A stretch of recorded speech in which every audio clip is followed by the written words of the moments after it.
એ મીટિંગના અંદર તાલુકા પંચાયતના પ્રમુખ એક આપણા આદિવાસી મહિલા જેઓનું નામ ચંપાબેન સાથે જ ડેડિયાપાડા તાલુકા પંચાયતના પ્રમુખ સંજયભાઈ એ મીટિંગના અંદર ઉપસ્થિત પ્રાંત અધિકારી શ્રી, આ તાલુકાના મામલતદાર શ્રી, ડેડિયાપાડા અને સાગબારા તાલુકાના બંને ટીડીઓ અધિકારીઓ શ્રી એક સરકામે ચંપાબેને જ્યારે વિસ્તારના પ્રશ્નોની રજૂઆત કરી, એક મહિલા પ્રમુખ તરીકે પોતાના વિસ્તારના અંદર વિકાસના કામો માટેની રજૂઆત કરી, તો ચૈતર વસાવાએ ના બોલવાના શબ્દ આજે મારી માતા બહેનો એ ગાડી ઉપસ્થિત છે, મને બોલતા શરમ આવે છે કે મારે શબ્દમાં બોલવું ના જોઈએ, પણ ચૈતર વસાવાએ એમનું ભાન ભૂલીને ધારાસભ્ય હોવા છતાં પણ એક મહિલા બહેનનું અપમાન કર્યું. સ્વાભાવિક વાત છે, ત્યાં ગાડી સંજયભાઈ ઉપસ્થિત હતા. સંજયભાઈએ કીધું કે ચૈતરભાઈ તમે ધારાસભ્ય છો, એક બેનના જોડે ગાળાગાળી ના કરાય.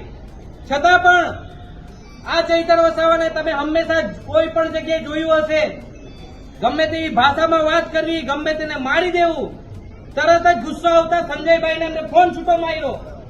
ત્યારબાદ પ્રાંત અધિકારીશ્રીએ ફોન કર્યો પોલીસ સ્ટેશનમાં, પોલીસની હાજરીમાં આ સંજયભાઈ જે આપણો આદિવાસી દીકરો છે એને છૂટો ગ્લાસ મારી દેવામાં આવ્યો, ગમે તેવી ગાળો બોલવામાં આવી, બહાર નીકળીને એમને મારી નાખવાની ધમકી આપવામાં આવી અને પોલીસે અટકાયતી પગલા લીધા. ત્યારે ચૈતર વસાવા આખા સમાજને અને આખા ગુજરાતના અંદર એવું કહેવડાવે છે કે હું આદિવાસી દીકરો છું, મારા જોડે ખોટું થયું.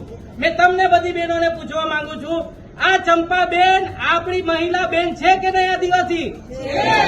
એની જોડે જે અપમાન થયું તે આપણે સહન કરવાનું છે?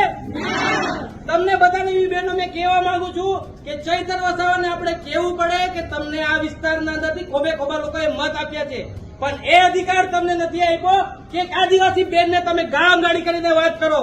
એક આદિવાસી યુવા જે આપણો પ્રમુખ છે, આપણે બધાએ મત આપીને એને છૂટીને મોકલેલો છે, ત્યારે એ વિસ્તારના પ્રશ્નોની રજૂઆત કરે છે, તો આ ધારાસભ્ય પોતાની જાતને ખબર નહીં શું સમજી બેઠા છે, મારામારી કરે છે. એક ધારાસભ્ય તરીકે એમને શોભા આપે છે આ કામ કરવાનું? અવારનવાર દર 15 દિવસે તમે બધા જોતા હશો કે ચૈતર વસાવા વિકાસની વાતો નહીં, પણ ચૈતર વસાવા ફક્ત ને ફક્ત સોશિયલ મીડિયામાં, ટીવીઓ પર તમે જોવા મળતું હશે કે હમણાં પણ થોડા ટાઈમ પહેલા બોગસ ગામે પોતાના નિવાસ સ્થાને ફોરેસ્ટના કર્મચારીઓને બોલાવીને માર મારવામાં આવ્યો. જેને માર મારવામાં આવ્યો એ પણ આપણો આદિવાસી દીકરો હતો. તો ચૈતર વસાવા અમે ક્યારે આ સહન ના કરી લઈએ. આ પહેલી વખત નથી થતું કે જયારે મહિલા જોડે એને આવું અપમાન કર્યું છે. જયારે ધારાસભ્ય હતા તેના પહેલા પણ અંદર ગુના નોંધાયેલા છે 2019માં. મોવી ચોકડી પર ગેરકાયદેસર રીતે શોપિંગ ઉભું કરી દીધું. જયારે સરપંચ મહિલાએ જઈને કીધું કે આ જગ્યા પર અહીંના ના બંધાય, તો બેનને લાભો મારી દીધો.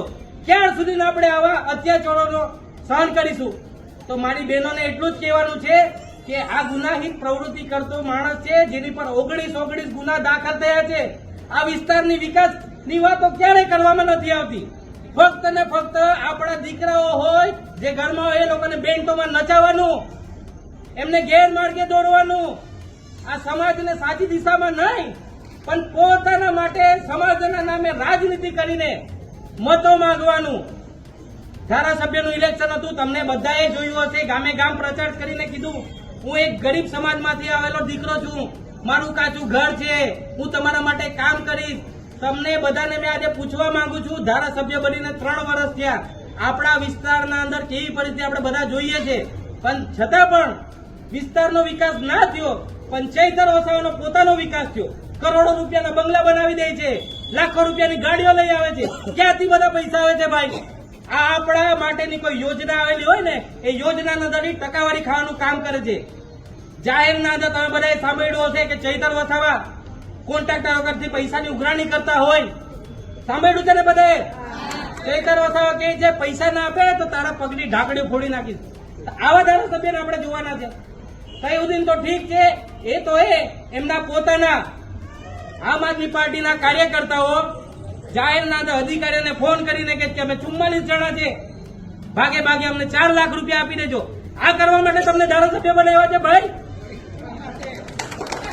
એક મહિલા બેનનું અપમાન કર્યું છે આદિવાસી સમાજ, એને ક્યારેય સ્વીકારી ના લે.